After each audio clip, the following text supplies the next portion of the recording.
Welcome to Talk to Me. Today's conversation, we're talking about when your ministry births a business. Today's show is sponsored by Tiny Tales, Big Triumphs. Chapter by chapter, this book will take children on an extraordinary journey, introducing them to a diverse array of animals who embody the true meaning of strength and perseverance. From overcoming challenges to finding inner calm, each chapter explores different aspects of resilience in a way that is relatable and engaging to young minds. So if you're looking for a wholesome book to read your child, or for kids ages 6 to 13 to read, this is the book. Tiny Tales, Big Triumphs, How Animals Show Us Super Strength is a book that will inspire young readers to discover resilience through the remarkable stories of animals. It is done by a beautiful woman who is making history all by herself, Lisa DeShorm, the 15 Minutes Results Coach. I'm so excited today to have my very special guest, Si-Meon Russ, the CEO of Back Office Exces Incorporated. And I just cannot tell you how excited I am about this young lady being here. You know, every time I do these shows on Friday, you know, it's all about me. Not really, it's about my guests too, but it's Face It Friday. And I wanted to face the fact that sometimes you have to step back to step up. And this young lady has done just that. So are you ready to meet her? Today's woman making history is Si-Meon Russ. She is the steward of Back Office Exces Incorporated and the VA Program Director for Vista Social LLC.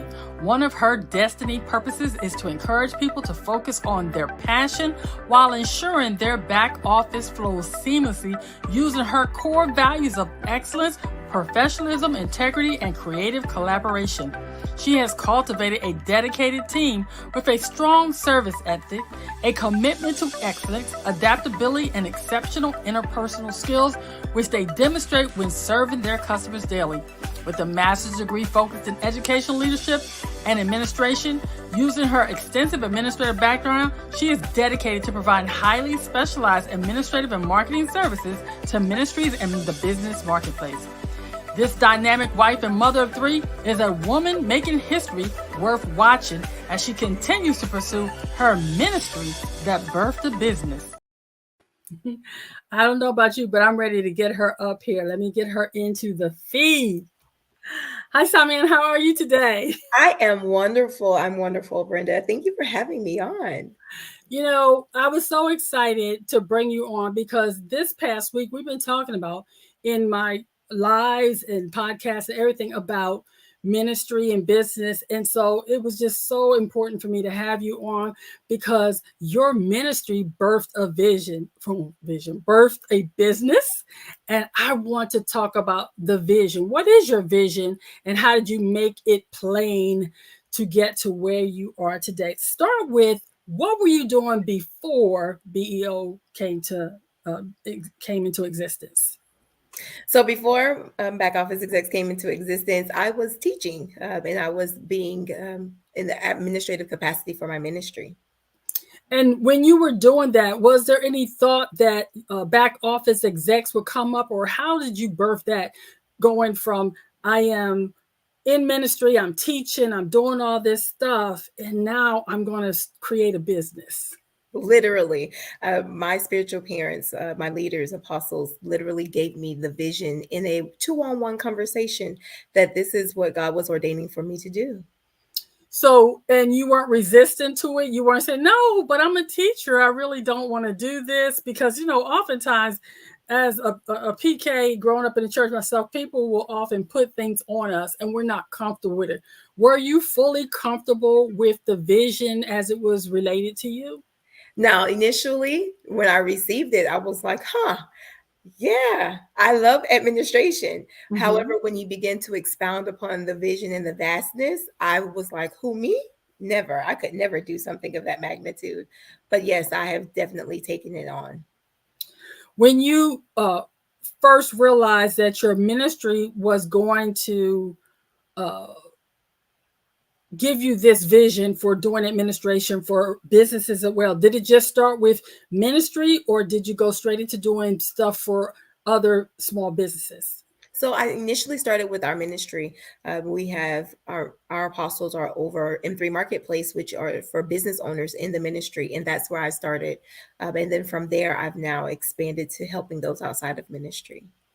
And right now, we talked offline before. How long have you been doing this now? So this has been 3 years that I've been able to walk in this vision. And we're going to talk about something that is near and dear to my heart, the transition. What is your mindset, and how did you get clear that your ministry was now a business? So that took a long time because, in ministry, you're wanting to give unto everyone, give the people all that they needed. And that was one of the things that my spiritual parents talked to me about all the time. You can't give everything away. So they really had to begin to work on my mindset in showing me and reminding me not only through the word, but just through words of affirmation and confirmation that I have a valued practice. And they always told me, listen, anything that does not have value. He said the abuse of a thing is inevitable if you don't know the value of it. And so understanding that's what I've now come to walk in. So as you were making this mindset shift that, okay, I'm taking something that I've done for my ministry and I'm going to start charging for it. How hard was it in the beginning to do that for you?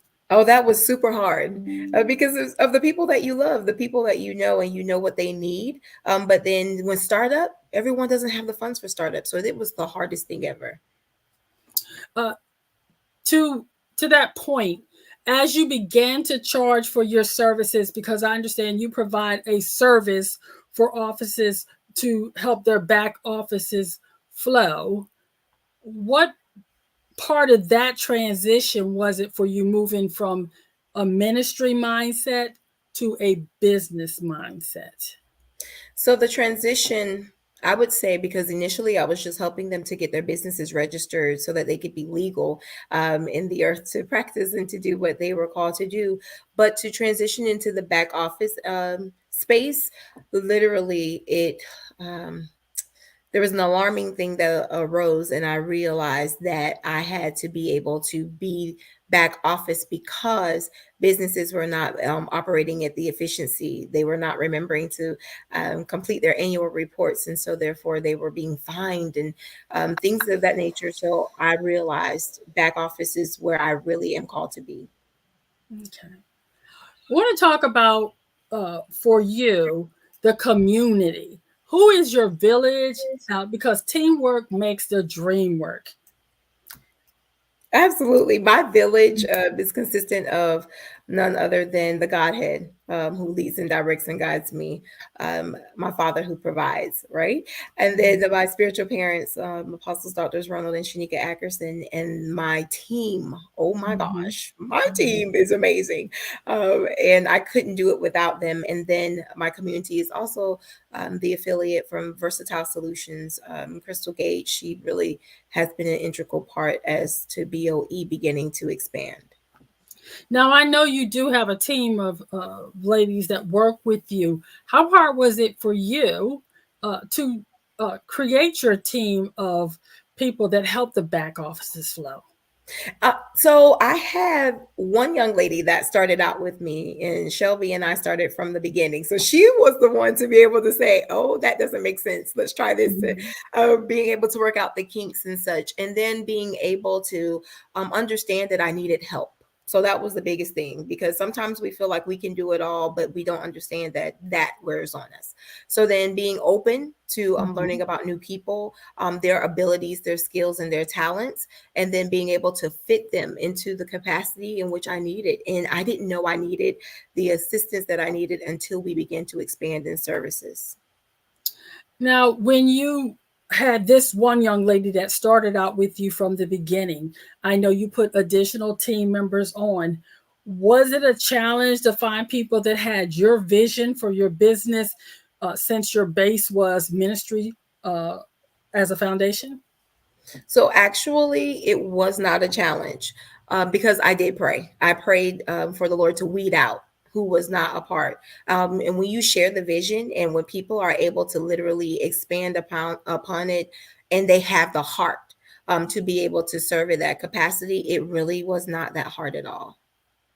I'm So grateful. now that you are doing this for, I know you do it for ministries and for businesses. Has it been a challenge when you go outside of the ministry environment to work with businesses to do what you do? So it really hasn't been a challenge. Right now, I can say that it has flipped. I have been in the marketplace more than in ministries. So it definitely has been a great flip for me.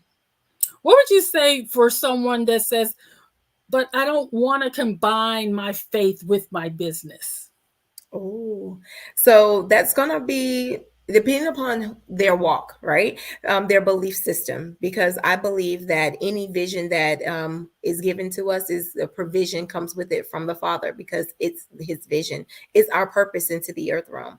So, being not wanting to combine your faith means that you're saying that you'd rather rely on your strength than the strength of the Godhead that is given to you, the wisdom, the vision that they've given to you to literally expand.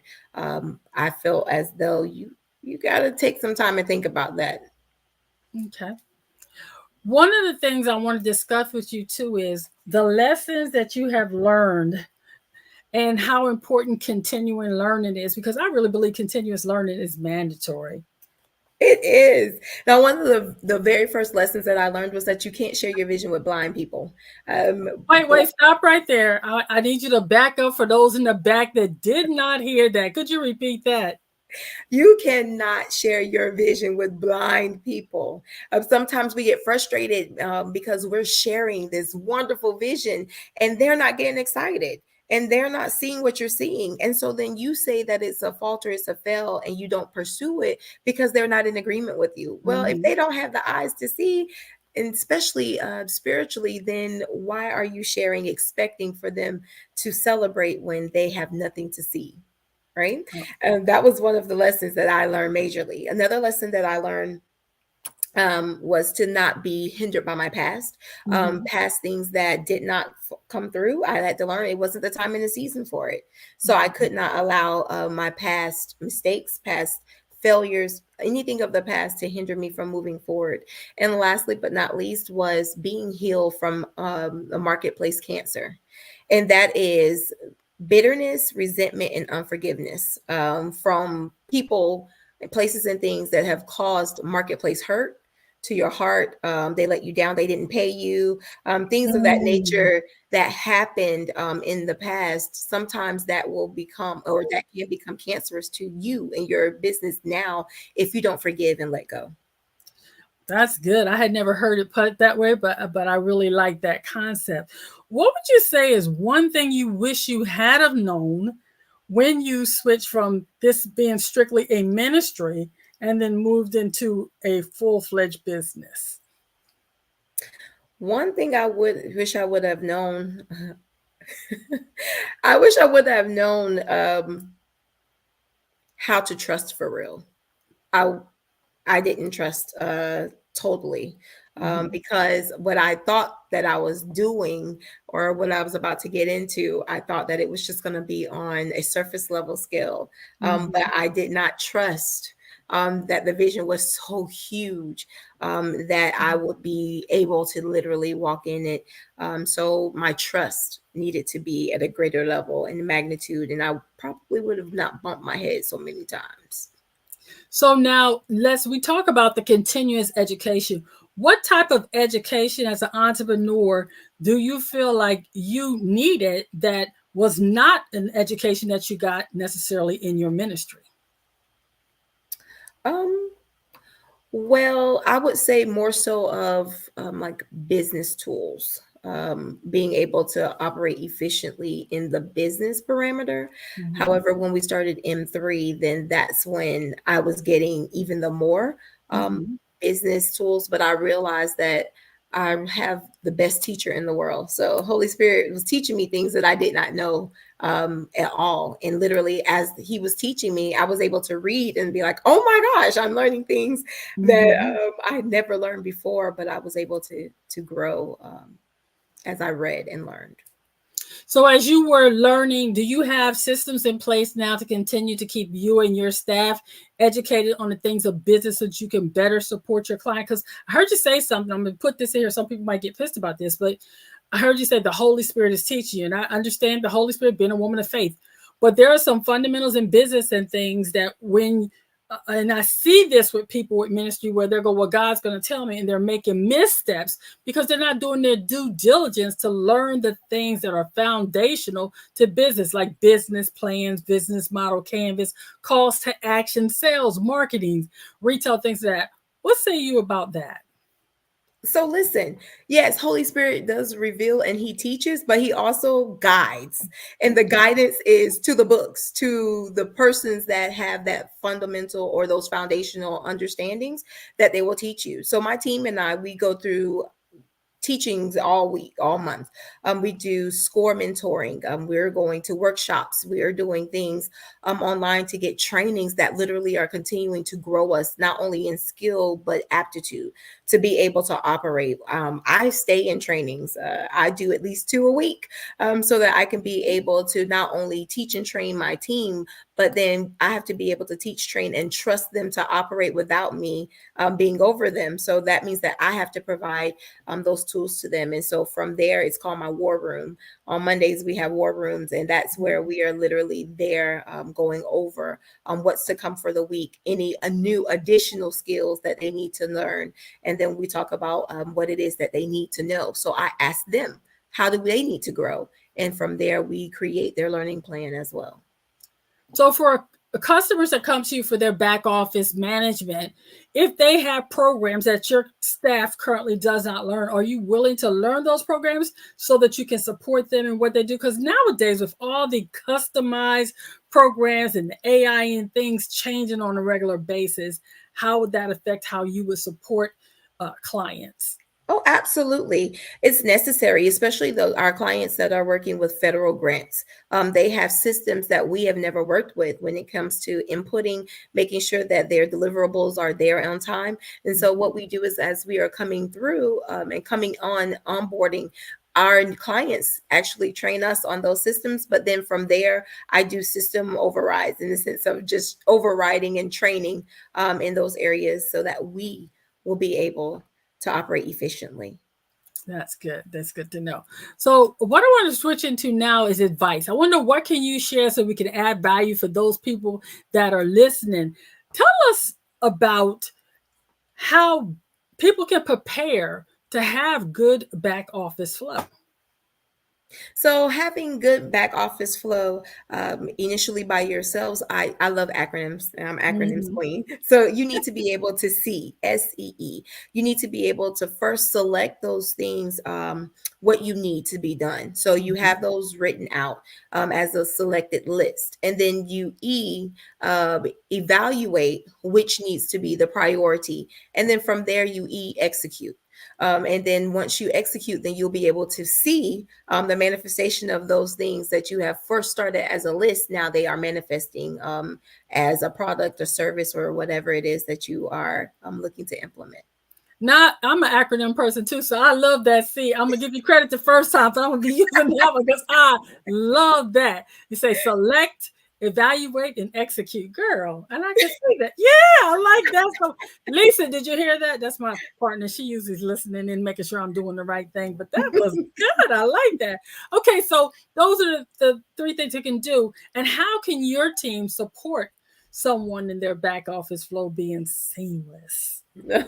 So we understand that they have a passion that they want to pursue. And so when you have that passion, Back Office Execs is here to literally execute those things for you. So what we're here to do is to have a conversation to see how can we help you, what areas that you need strengthening in. And then from there, we create this huge plan that we can use play by play to be able to make sure that your back office is flowing without hiccup. That is good. Tell me something. As a history maker yourself, what advice would you give to another woman that is currently, because we're in Women's History Month, so we're talking to the ladies this month. What advice would you give another woman that currently is doing something in ministry that she realizes being birthed into her business, and she's in them growing pains, right now. Do I push this business out, or do I hold on to it a little bit longer? So listen, one of the things that I realized is that babies have, in the natural, they have due dates. And if they're in the womb for too long, then the doctors make sure that they schedule a time to remove the baby, because they don't want the baby to die.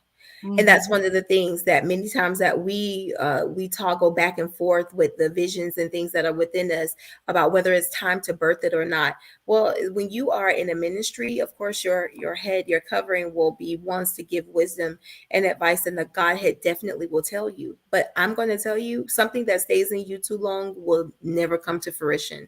So go ahead and give birth. And one of the things too is that it doesn't have to be this huge thing. Sometimes we want it to be, a Mona Lisa when it comes out. No, crawl, walk, and run.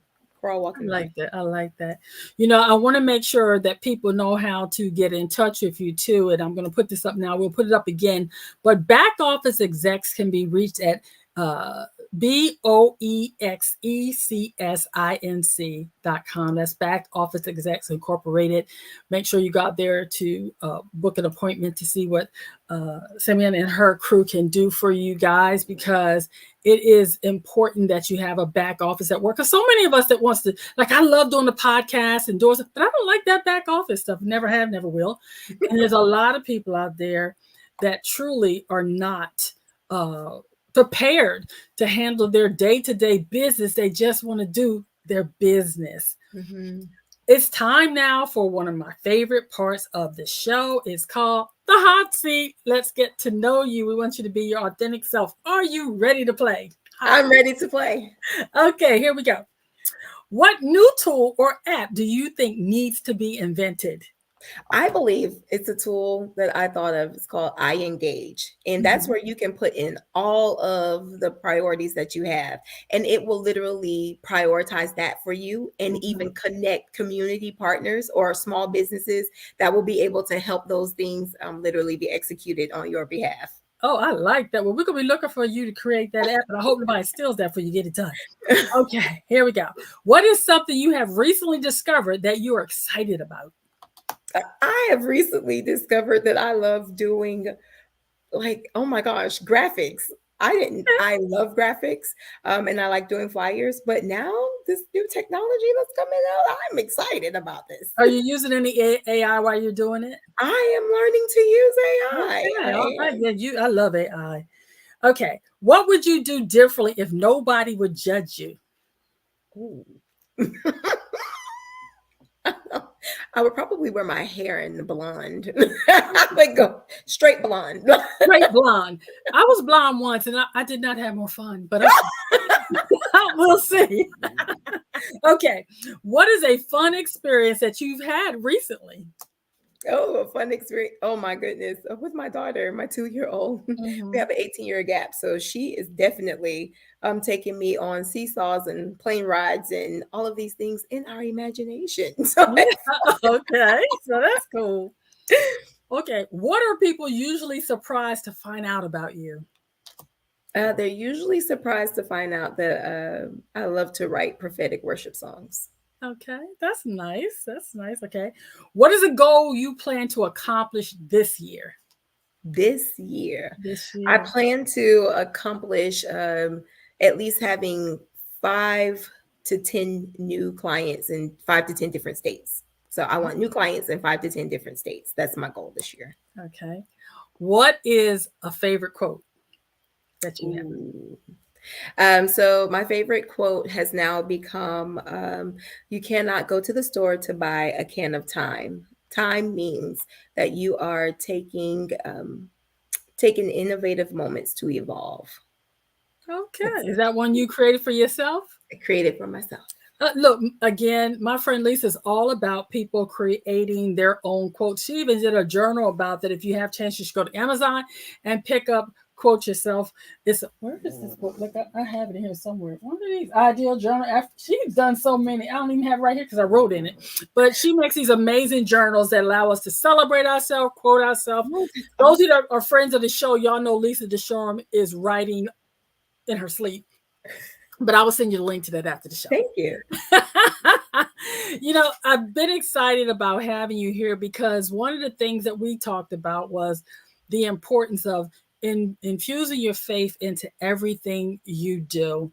And I'd like you to just, based on what we've talked about so far with the hot seat and everything else, tell me how what you're doing right now is helping you live your best life now. So right now, oh my goodness, I love people. I love getting to know new people. And so what I'm doing right now is being able to meet new people and to help them to be their best selves without any delay. So I feel as though with Back Office Execs, I'm able to be freer with my daughter, and it's allowing me to do what I love to do, which is to meet people and to travel too. So this is great. Okay. Well, for those of you that watch the show, it's time to tap in. Each letter of the word tap in stands for a different step in the process. In the T process is where we work on our mindset. We transform our mindset so that we can know that if you have a back office that is in disarray, you call Back Office Execs, and they're here to help you get it together.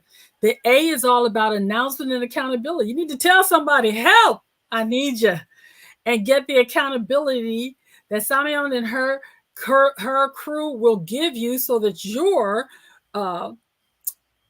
back office will begin to function so that you can work on your passion.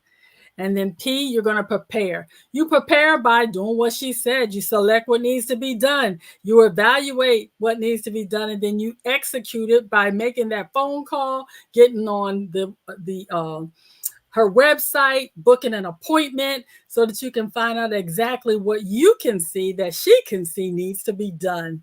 And then I want you to imagine, that's the I, what your life would be like if your back office was flowing with ease and you no longer had to be bogged down by those things you've delegated to her and her team so that you can work with passion on your passion. And then finally, you want to nurture all of that so that you can have a business that thrives and not just survives because your back office flow is on point. I want to give you the opportunity to say a few words to the audience before we go out. What are your final thoughts?